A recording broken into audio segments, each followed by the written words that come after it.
জীবনমৃত্যুর সন্ধিক্ষণে ইনকিলাব মঞ্চের মুখপাত্র শরীফ ওসমান বিন হাদি গুলিবিদ্ধ হওয়ার ৫ দিন পেরিয়ে গেলেও এখনও কোনো আশার বার্তা দিতে পারছেন না তার চিকিৎসকেরা।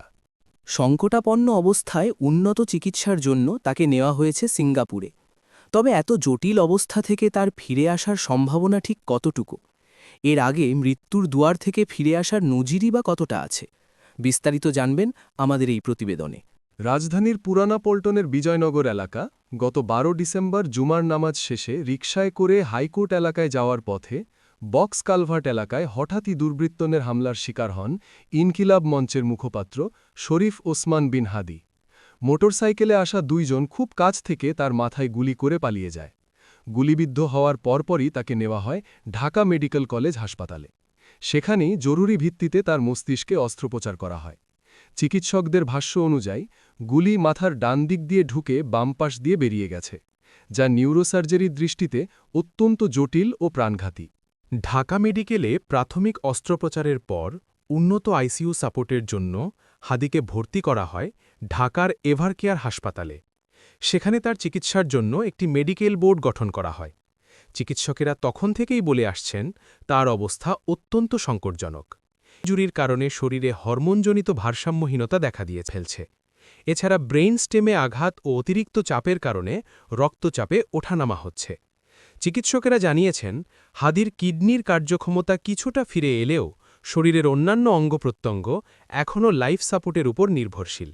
চিকিৎসকেরা বলছেন হাদির গুলির ঘটনা ছিল একটি এক্সপার্ট হেডশট, যা টেম্পোরাল বোন ভেদ করে ব্রেনের মূল অংশের সামনে দিয়ে গুলি এফোর হয়ে গেছে, যেখানে হৃদযন্ত্র ও শ্বাসপ্রশ্বাস নিয়ন্ত্রণের সেন্টার থাকে।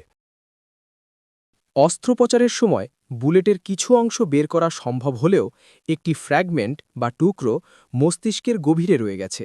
জায়গাটি অত্যন্ত সংবেদনশীল হওয়ায় আপাতত কনজারভেটিভ ম্যানেজমেন্টে রাখা হয়েছে তাকে। নতুন করে এখনই সার্জারির প্রয়োজন নেই বলেও মত দিয়েছে মেডিকেল বোর্ড। এর আগে ঢাকা মেডিকেল হাসপাতালে সার্জারির সময় ২ বার কার্ডিয়াক অ্যারেস্ট হয়েছিল হাদির, যা তার অবস্থা আরও জটিল করে তোলে।